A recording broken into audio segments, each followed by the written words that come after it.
Magandang hapon po sa kanilang lahat. Good afternoon. This is the fifth in the 2023 lecture series of the Museo ng Kaalamáng Katutubò or MusKat. Thank you for making time to be with us. To those who have just found us or connected with us, welcome. This afternoon's lecture is very special by an esteemed anthropologist whose intellectual experience in academic work and research has been truly remarkable, that it has served as models for many of us. I am not comfortable referring to her as colleague, far as I am from her depth in scholarship and erudition. She is friend to MusKkat, that much I can venture. She is Dr. Patricia Afable, who will be introduced more properly later by MusKKat's Raymond Santiago. Dr. Afable will give us an illustrated talk on the role of early 20th century Japanese migrants and their families in the building of Baguio City and the Cordillera region's capital towns, and comment on the history of work and other economic activities of the migrants' families, the marriages to indigenous women from southern Cordillera, and the legacy of the Japanese migrant community. But before that, do indulge us a few minutes for an introduction to and of the Museo ng Kaalamáng Katutubò, MusKkat, an organization engaged in collecting, studying, and safeguarding material culture, as well as the non-material part, the intangibles.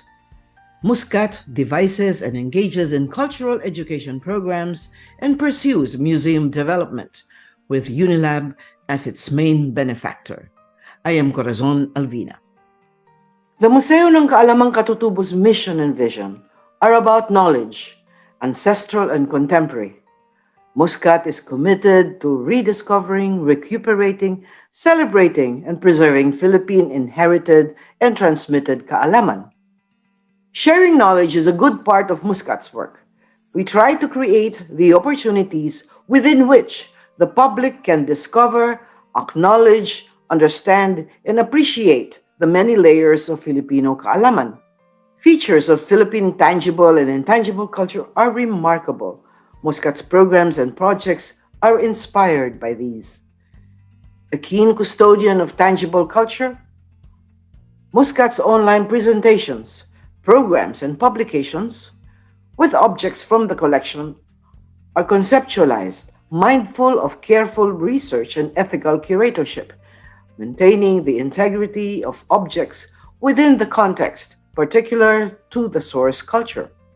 To ensure correct scholarship, MusKkat engages and collaborates with respected academics and acknowledged subject matter experts. There are processes that bring forth the most exquisite textile, the handsomest weapon, astonishing basketry. MusKkat probes for the inspiration behind the creation of such culturally significant and aesthetically sound objects.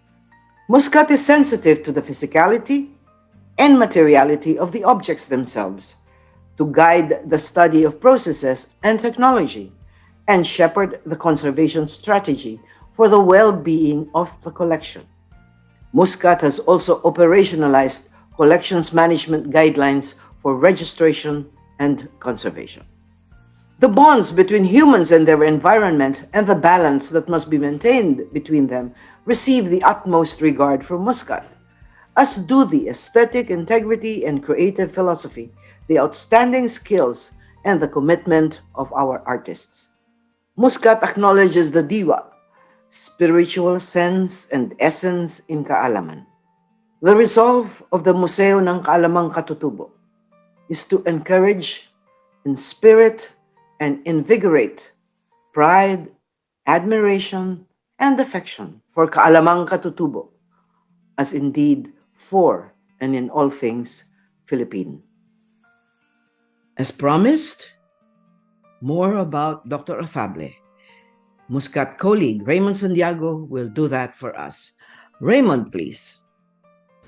Thank you, Miss Cora, and a pleasant afternoon to all. allow me to introduce our speaker.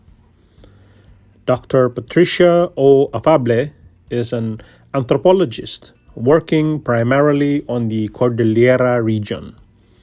Her main research interests centers on the region's language and culture, verbal art, social and cultural history, and material culture. The range of her other ethnographic and archival work covers the social and photographic history of early Japanese migration to northern Luzon, the Igorote village exhibitions of the early 1900s, Kalanguya song poetry, Ibaloy cultural history, Tagalog speech play, Philippine material culture in the Smithsonian Institution, and Native American toponymy. Born in Baguio, with links to its Ibaloy, Tagalog, and Japanese communities, Dr. Afable attended Baguio City High School, studied anthropology in the University of the Philippines, and acquired her PhD on the same in Yale University in 1989. Her dissertation focused on language, culture, society, and ethnohistory in the highly multilingual areas of Nueva Vizcaya, Ifugao, and Benguet, or Kalanguya, or Kalyahan, is the first language. In the 1970s, she taught anthropology at universities in Malaysia and Western Australia, and from there joined the research staff of the U.S. National Museum of Natural History. Currently, Dr. Afable is a curatorial affiliate at the Yale University's Peabody Museum and writing on the Harold Conklin Research Collection for Mindoro and Ifugao.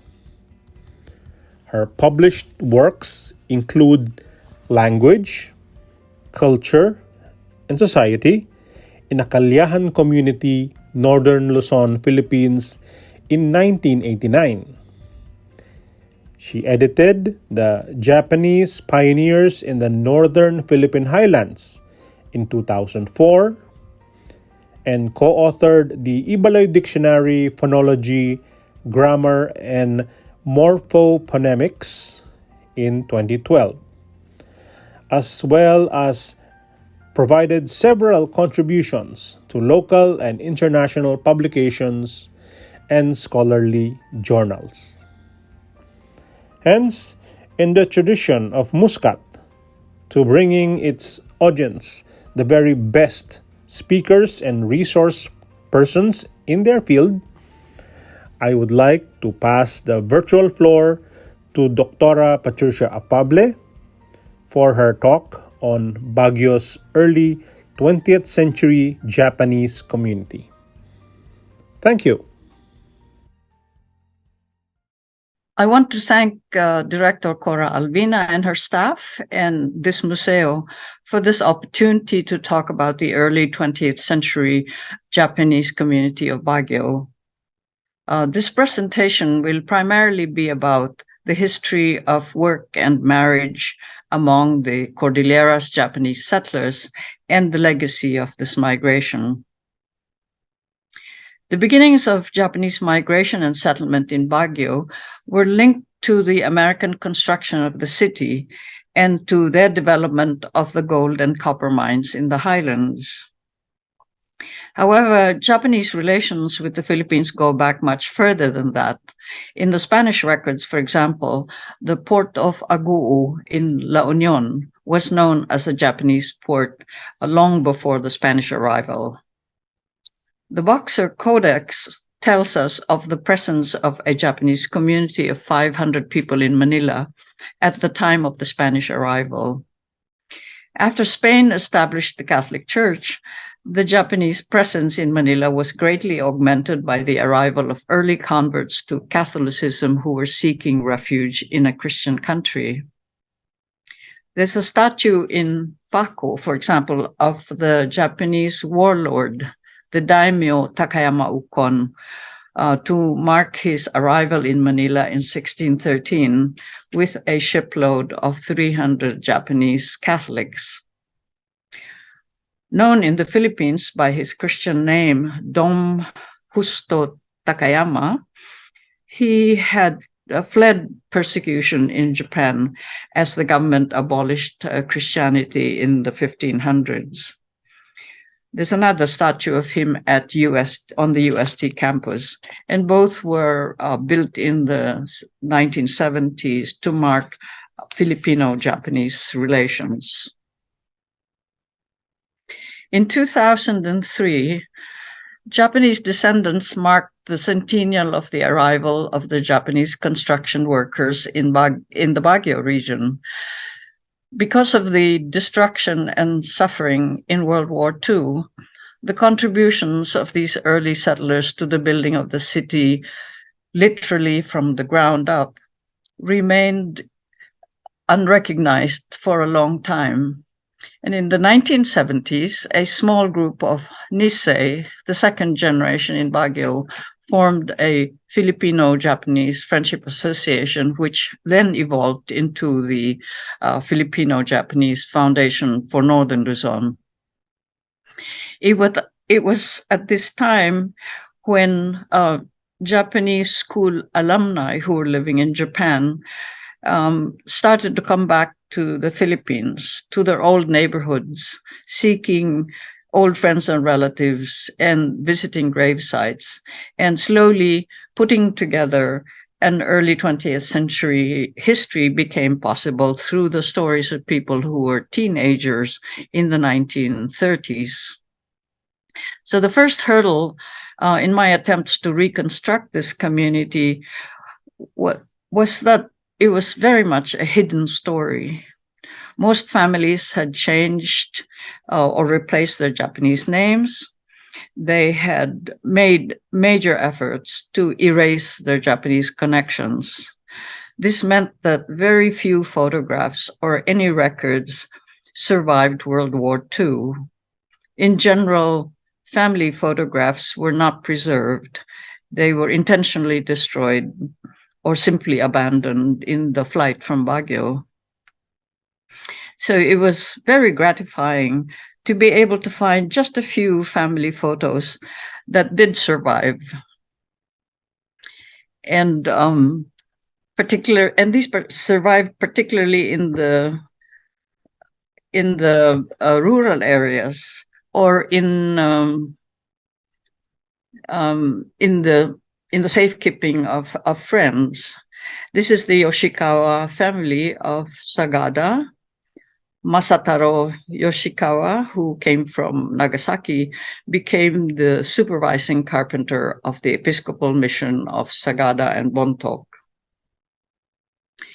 He had come from Nagasaki, and his wife, Carmen Kalin, came from Besao in Western Mountain Province. This little child here, whose face can hardly be seen, Leoncio, gained a scholarship to the UP Medical School and became a medical doctor who practiced in Sagada and Manila and Tokyo and later in the United States. This is the Yamashita family of Sagada, also in the Mountain Province. Tokutaro Yamashita and his wife, Lucia, who came from Sagada, were also involved in the Episcopalian mission. Although when he was younger, he helped to build the Catholic Church in Kiangan, in Ifugao, and also some colonial buildings there. His older sons, who were apprenticed to him as a carpenter, he started out as a mason, but was also a carpenter. His two sons became master carpenters after the Second World War and were involved in the rebuilding of the Episcopal mission, including St. Luke's Hospital in Manila. These two photographs from Sagada were taken by the lone Japanese photographer who opened a studio in Bontoc about 1916. He had been hired by the colonial government and later on opened a studio which became the official studio for the colonial government. Here is the family of Charles Muneo Terauca and his wife Antonina, who had come from Kamiling in Tarlac.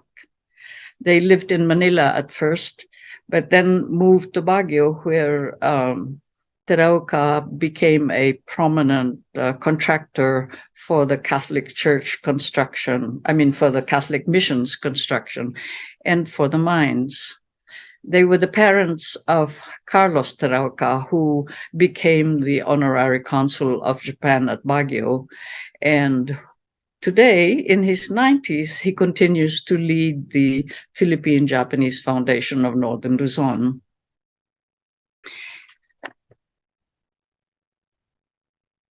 The Japanese descendants in the Cordillera all resulted from Japanese marriages with Filipino women, primarily women from indigenous highland ethnic groups.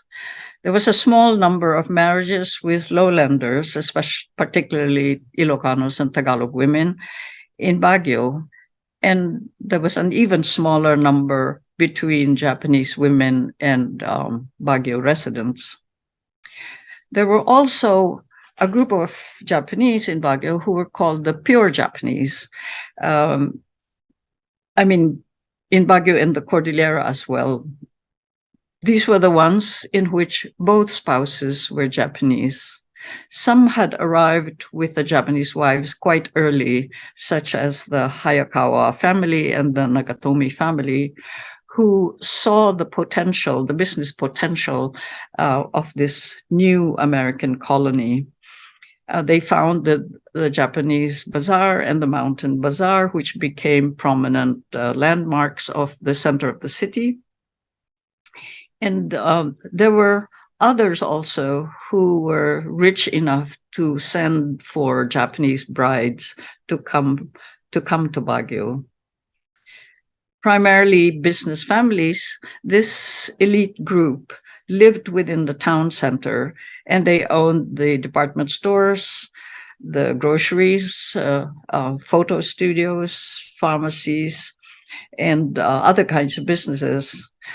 Some were prominent contractors with the gold mines and also with the Catholic Church.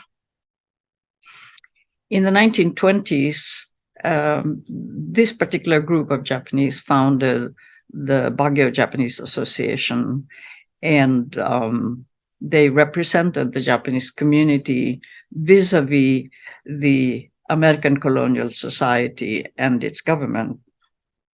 Inevitably, there was a social divide early on between the so-called pure Japanese and the mixed families, simply because of the prejudice at that time against marriages with non-Japanese. This is the Japanese school, which on its foundation day in 1924, notice that there are 3 flags hanging from the balcony of the school, the Philippine flag in the center and the American flag on the left, on the Japanese flag on the right side. A major important point about this school is that they had 15 hours of English instruction every week, which meant that the Japanese community had made a commitment to educating their children to participate in an English-speaking society.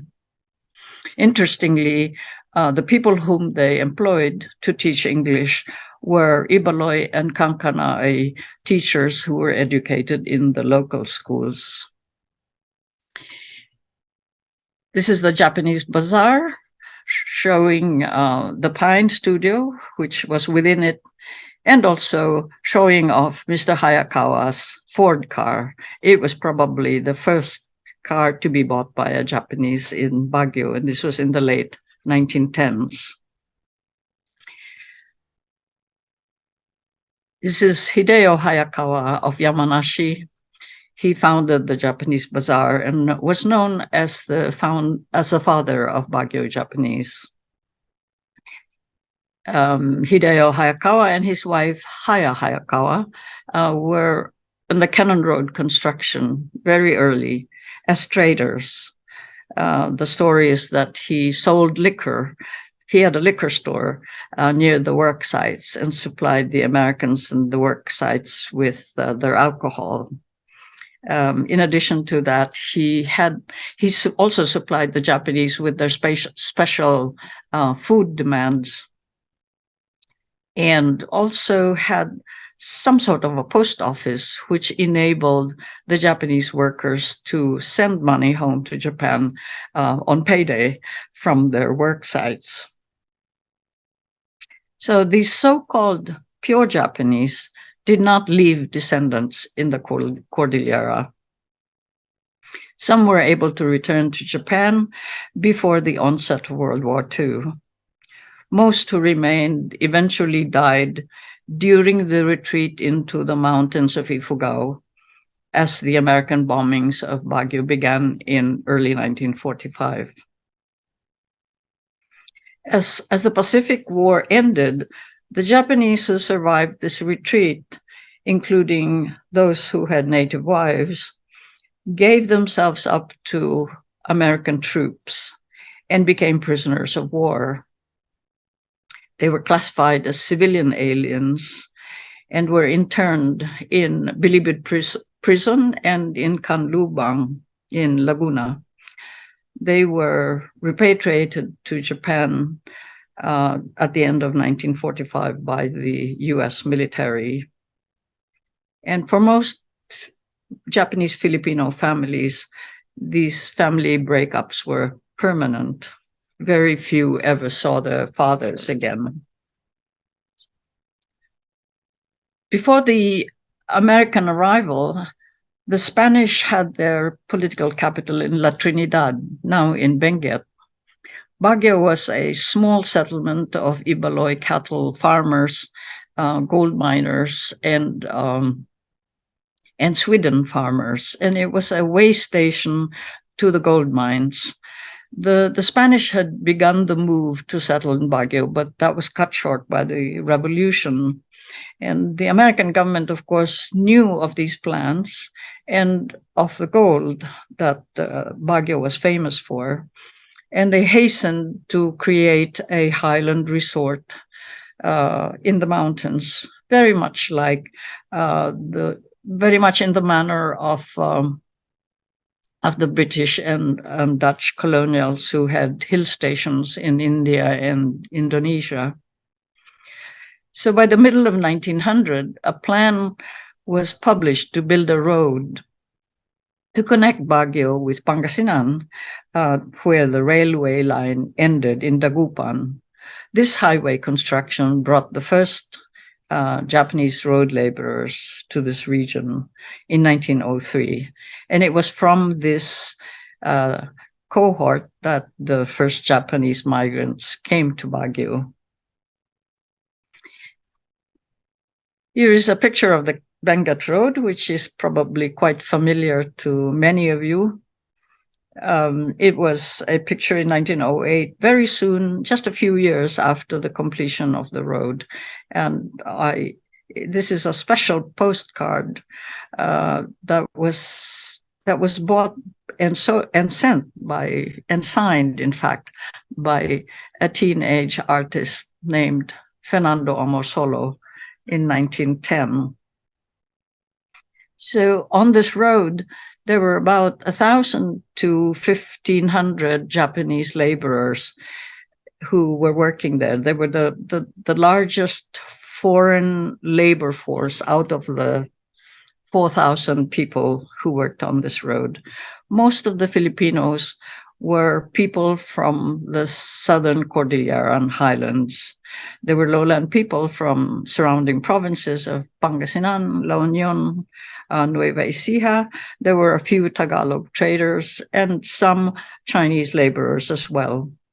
The American military engineers and other American workers were all veterans of the Philippine-American War, which at that time wasn't even officially finished.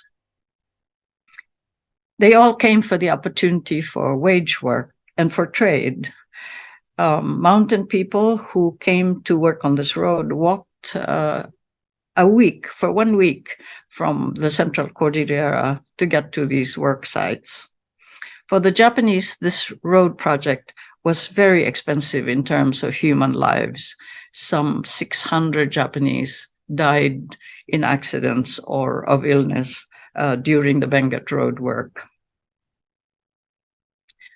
The indigenous highland people spoke Ibaloy, Kankanaoi, Bontoc, Ifugao, and Kalanguya primarily.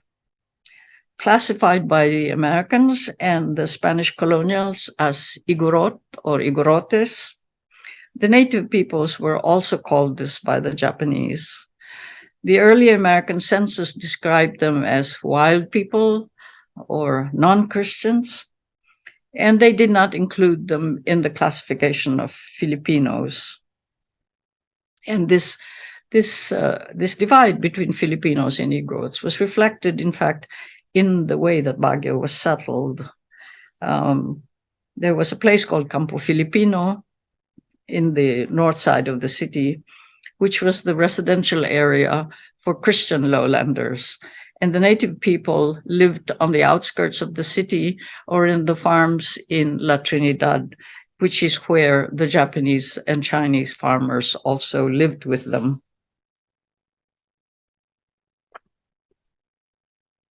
Ilocano, which was the lingua franca for northern Luzon even by that time, became the language also of Baguio and of these very multicultural work sites.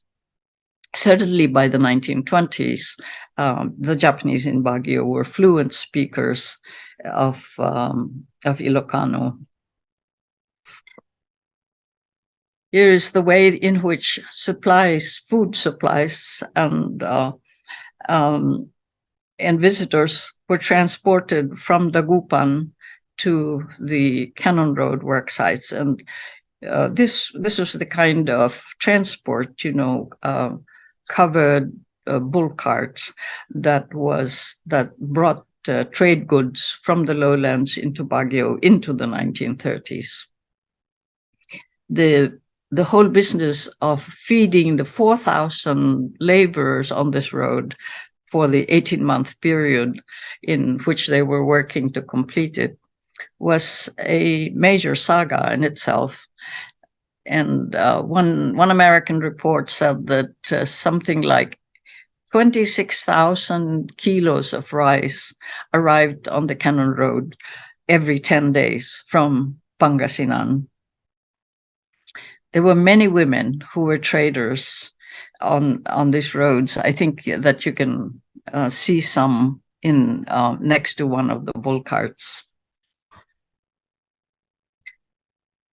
There was bridge building along the Cannon Road.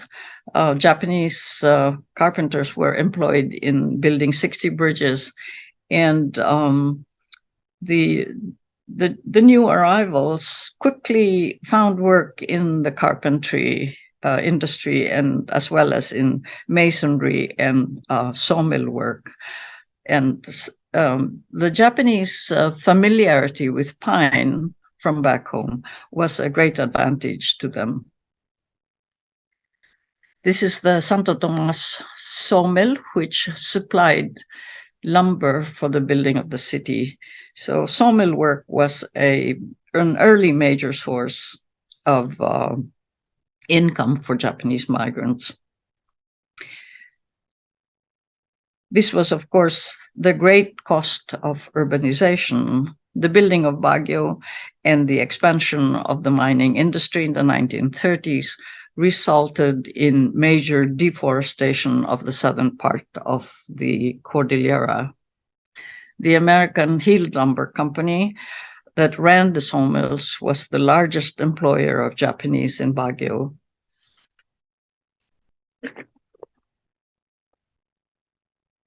By the 1930s, the lumber that was being supplied to the mines from sawmills were coming from about 100 kilometers north of Baguio, almost 100 kilometers north of Baguio. And this was being outsourced to Japanese contractors who owned the trucks and also who assembled the sawmill teams. Very early on, sawmill work and, of course, carpentry were major sources of income, both for Japanese men and for indigenous people who were initially apprenticed to them. The Japanese men were finding wives among the families of the co-workers who came from farming families, and they were being introduced to the even wider kinship networks of the women whom they were meeting. Eventually, the combination of sawmill work or construction work with farming brought great advantages because during the times when the men were not working on the farms, they easily found job contracts in the building industry. Remittances to their families in Japan began during the Benguet Road work and continued throughout the Japanese lives in Baguio. So they were what we now call overseas workers in every sense of the term. A few stories of romance from these very early years have come down to us, and I will tell you one. Emilia Romaay arrived on the Benguet Road from Bontoc with her father and some other members of the family who became laborers along the Benguet Road. She found a way to grow vegetables above the camps and eventually had a small business selling cooked food in the work sites. Jimpei Hano, a native of Fukuoka Prefecture, arrived on the Benguet Road construction as a 20-year-old. They got together at the end of the road construction, and he became a sawmill worker and then a farmer in Trinidad. They had 12 children together. Emilia struck a familiar figure in the farming community in Trinidad. Every weekend, she drove a horse cart carrying her farm produce and some of her children to the Baguio market to sell her farm products. And here's a picture of the Sunday market about 1920, when Emilia would have been driving her horse cart to sell her the products from her farm. And you will see the bull carts. This time they were coming from La Union, bringing traders and trade goods. And you can see, in fact, some of the cattle from that were related to these bull carts be in pasture in a little gully next to the market. In early 1945, Jimpei Hano gave himself up to American troops as they arrived in Baguio. He was sent into military internment camp as a prisoner of war. In my research in the US National Archives, I found his internment camp record. At the time of his arrest, he was 53 years old. Here is Jimpei Hano's close-up. I just wanted to show you a bit of his face. He was sent to Bilibid prison, as you can see from here. He was sent back to Fukuoka at the end of 1945, and he died about 20 years later without ever being able to return to Baguio. In all of its fullness, the story of Emilia Romai arriving from Bontoc on the Benguet Road in the early 1900s, and meeting a young Fukuoka farmer, raising a family with him in the sawmill camps and vegetable farms, easily encapsulates for me the long, complex, and successful story of Japanese marriages with Native women during the American colonial period. The stories tell us of the role of the food trade, of having access not only to land for cultivation, but also to the women's extended families. All of these were key to long-term unions between Japanese migrants and local women. Rice beer, of course, was an important ingredient to these stories because it was familiar to both Japanese and Cordilleran people. Emilia's and Hano's oldest children were part of the first classes in the Japanese school.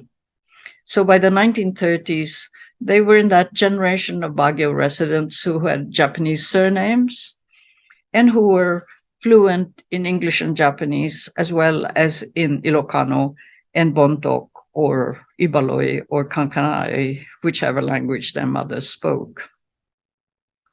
Members of the Hano family changed their surname during the war. So in the 1950s, by the time I was meeting Hano's grandson in the public school which we both attended, I had no idea that he was a Japanese descendant, and we couldn't speak of it. In the years after World War II, from the point of view of other Filipinos, there were two strikes against people like us. We were not only Japones, we were also native highlanders, minority peoples, Igorots. And so it was clear why, for us who were teenagers after the end of the Second World War, it was easier not to talk about our history. Let me show you some early pictures of Baguio to elaborate on the greater context of social life and labor in the colonial history of the city. Here is central Baguio, looking north from Governor Park Road.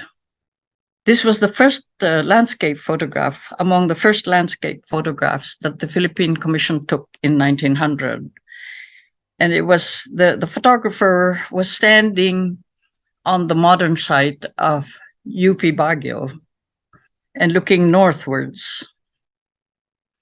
This was the area that was excavated and leveled to form Burnham Park and the municipal part of the city. So the city hall was somewhere about here. And it's this, in 1930, this is what it looked like, this leveled area with the water from the springs in the surrounding hillsides now being confined into Burnham Lake. And here is you can see the city hall at the north end of the lake. And this is the city hall here, and this is Constabulary Hill. This is the Baguio Central School, the United Church of Christ, and the beginning of the market area here. This was an area of prime real estate, which was occupied actually by wealthy Americans who had Filipino wives. They were totally separate from the Americans who had American wives who lived in another part of the city.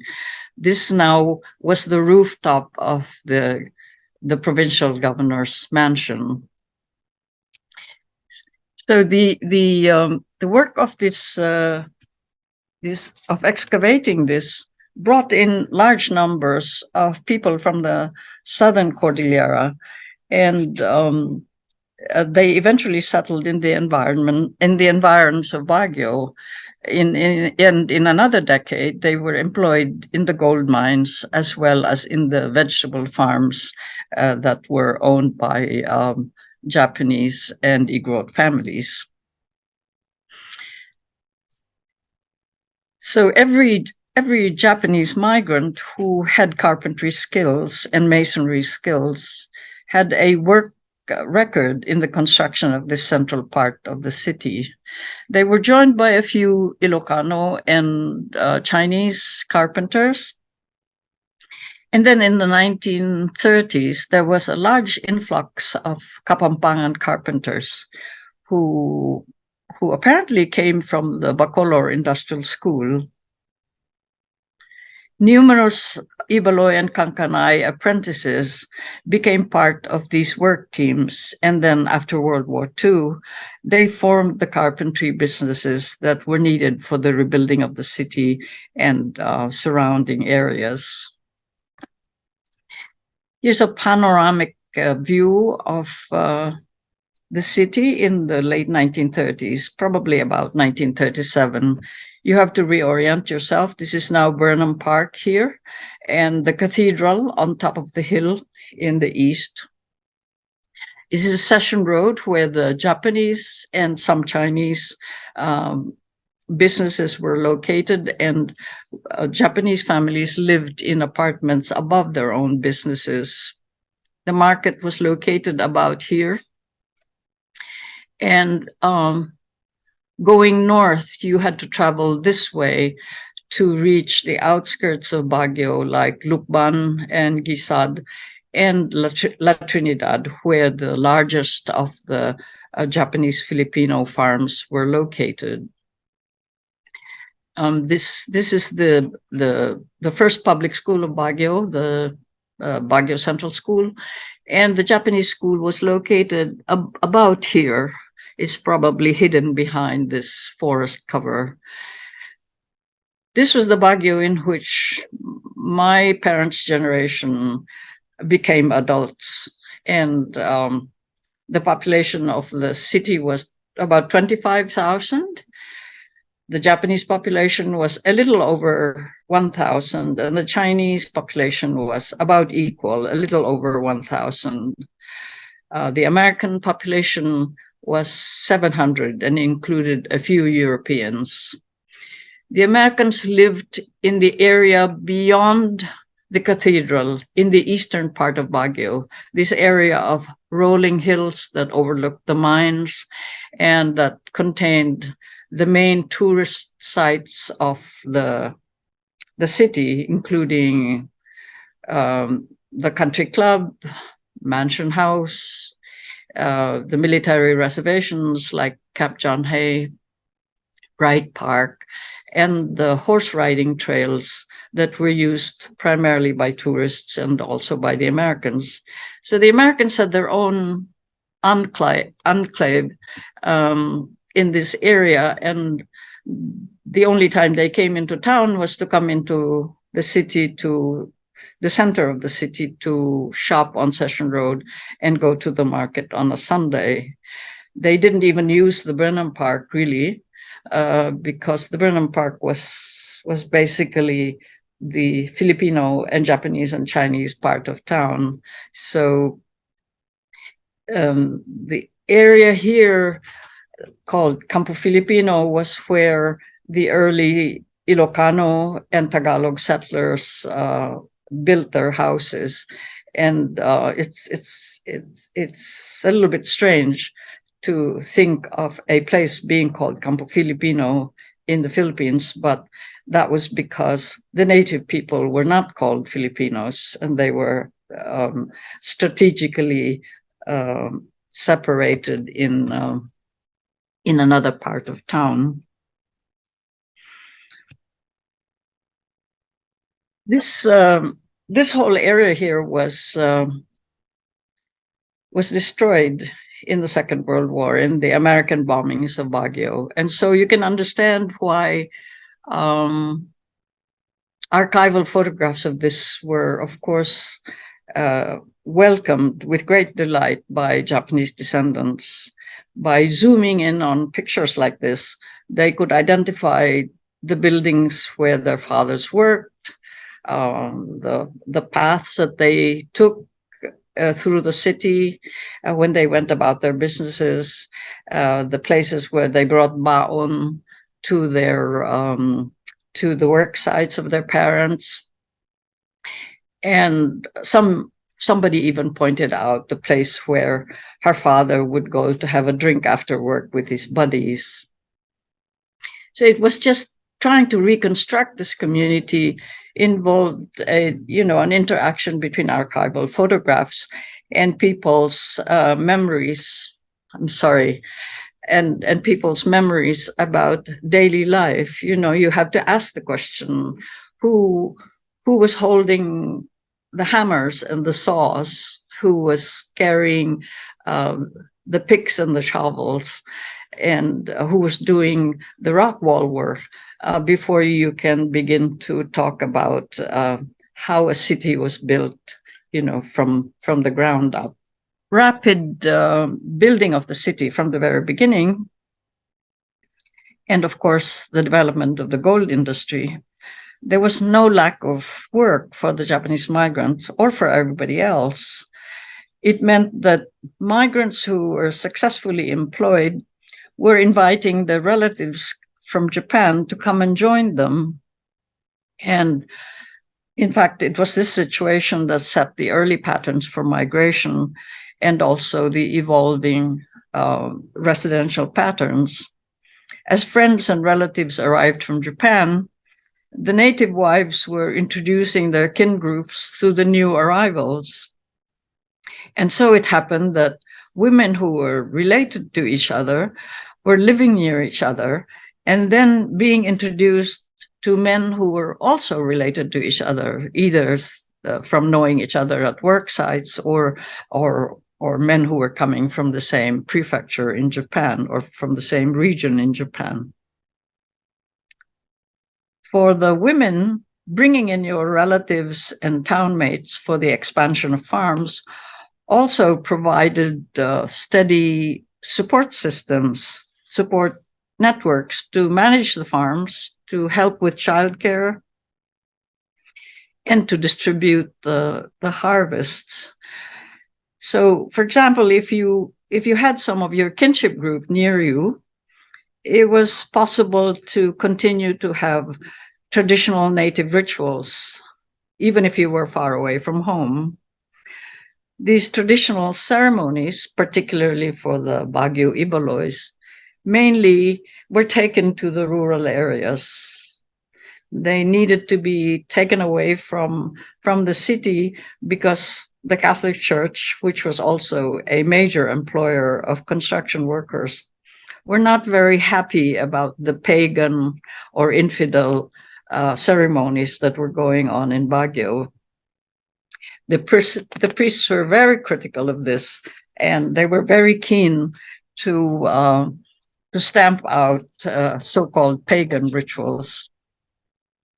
And then also the families marked Japanese Buddhist and Shinto rituals that brought together Japanese from the same prefectures or the same regions.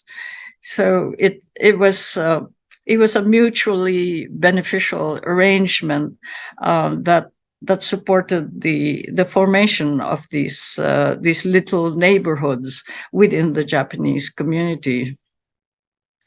Here's the only picture that we have showing a Japanese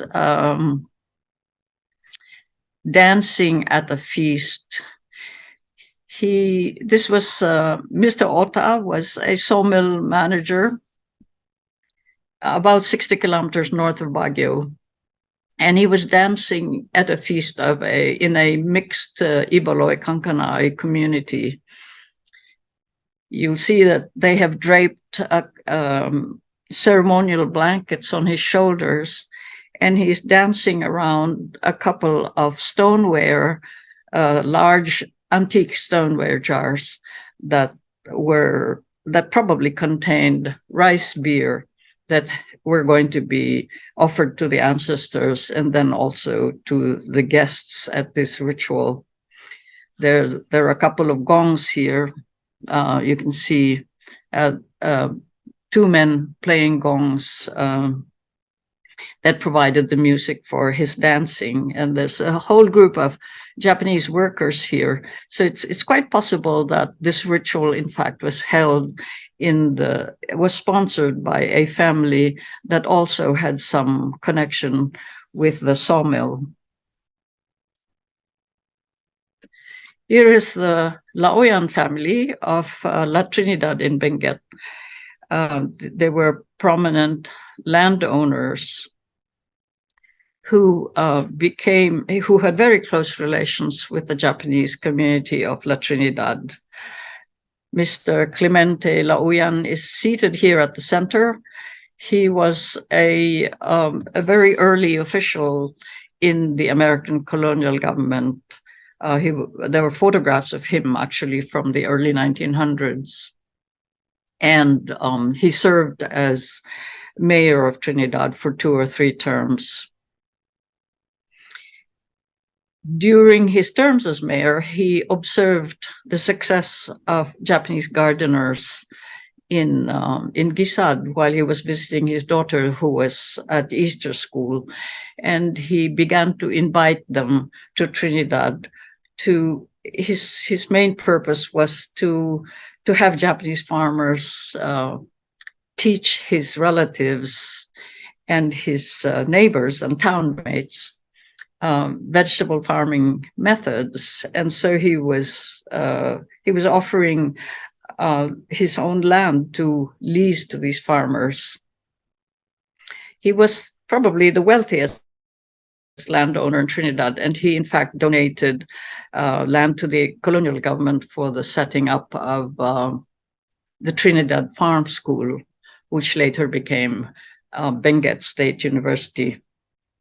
And this was Mr. Sugimoto, a native of Kumamoto Prefecture, who was a prominent Trinidad farmer and carpenter. He was probably the largest tenant in of the Laoyan family lands. And in the 1930s, his daughter married one of the Laoyan sons. Tragically, he died together with a couple of children during the retreat from Baguio in 1935.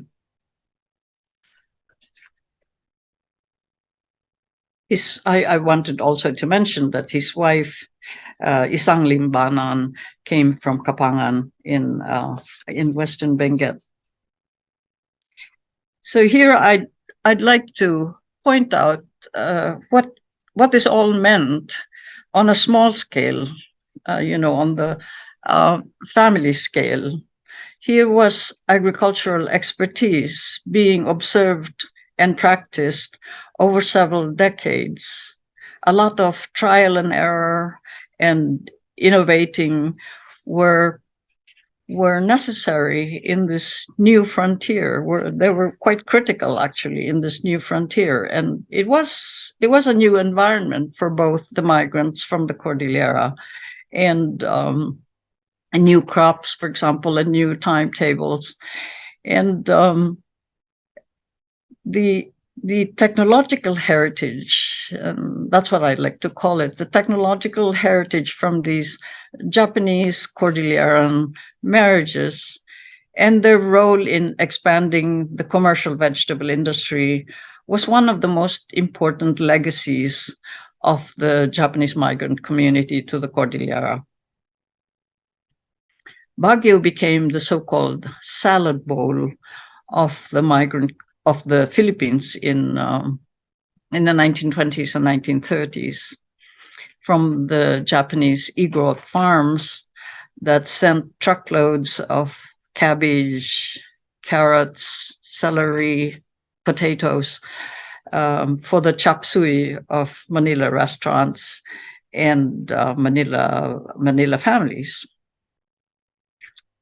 So apart from the chop suey, and by this I mean the food culture that flowed from this agricultural history. We have to consider that there was a distinctive social and emotional culture that sustained this history of work and marriage and community. Descendants offered memories of the long work hours, of the lost crops and the successful crops, the determination and resourcefulness of their parents, the frugal lives that they lived, the talk of remittances to Japan and scrambling for them, the respect that their parents built around the family's tools and the family's appliances, and the strict discipline of their fathers and of their school teachers.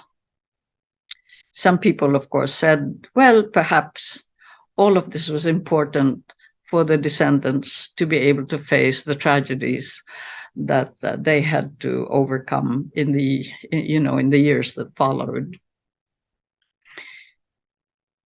In the 1930s, the major expansion of the gold mining industry brought unprecedented prosperity to the Baguio Benguet region.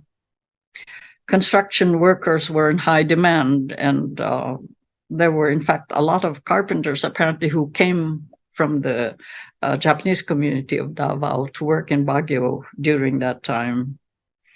The vegetable industry also burgeoned, and cabbage farmers particularly were earning large profits from their farms.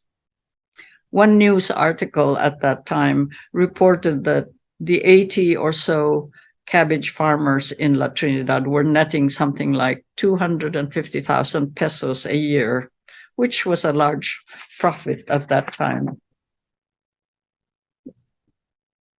So the social divide that I mentioned earlier between the Japanese business elite and traditional or pure Japanese families on the one hand, and the mixed families of the farming and the construction sector began to fall apart. In this last decade, the generation of Japanese Filipino children became adults and were participating more fully in Baguio and Philippine society. Some of them were attending Manila universities or had gone to Japan for study. In any case, the children from the larger farmer families in Trinidad made up the majority of the Japanese school population. So it was time that the elderly and elite Japanese within the center of the city came to understand and to accept that the future of their community in this American colony belonged to the children of mixed heritage. I'd like to share with you a rare and unusual photograph. I found only two of this kind. Here was a personal postcard from the Pine Studio, which was a Japanese studio, showing the Tomita sisters, who were daughters of Yamanashi farmers living in the southern part of Baguio. What were the Tomita sisters up to? I've wondered. As they dressed up as Ibaloy Igorots in a studio pose. The Japanese studios, which were so important for the tourist industry, always had a stock of costumes like this for people to try on as part of their, Baguio holiday adventure. These people weren't tourists, though. These were farmers in Trinidad, and they were wearing, posing in the clothing of people whom they had grown up with and whom they were working with and lived next door with. When you decide to go to a studio for a portrait, we expect a certain amount of playfulness, of make-believe, and also of boldness. Their thoughts of identity and self-fashioning, what am I? Who am I? And then also of hope and aspiration. what do I want to look like, and what do I want to be. It's an intriguing image. And as I think of how embedded Japanese lives were in Baguio's indigenous communities, I have wondered what these teenage sisters would have been thinking at this time in their lives. It's what one anthropologist, in fact, calls inscriptions from the edge of history. So I'll leave you with this image and end here. And thank you all very much for your interest, for coming to this talk. Thank you. Thank you very much, Pat. To our audience and followers, Dr. Afable is unable to join us for a live Q&A session, but she agreed that we could gather your questions to be sent to her for her replies, which we can either email to you if you provide us your email address, or which we can post on our Facebook page. Thank you very much again, Pat. Dr. Afable told me whilst preparing for this lecture, that it could have content that would be totally new to our audience. And Esther has been that. If with spells within your talk that were truly sad. Very few are familiar with this part of Baguio's history.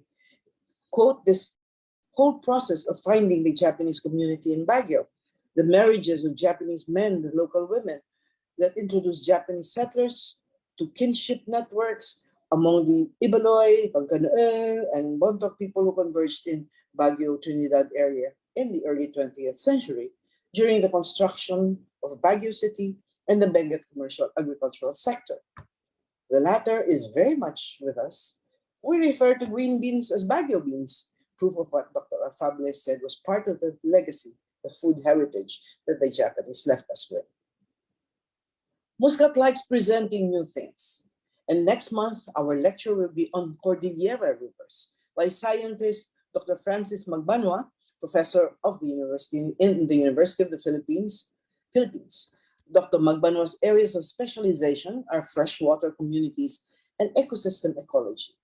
Dr. Magbanua, with two colleagues, Professor Lem Aragones of UP Diliman's Institute of Environmental Science and Meteorology, and Jean-Claude Renan Saluta of the UP's Institute of Biology, UP, wrote the essay on rivers for Muscat's forthcoming book on food.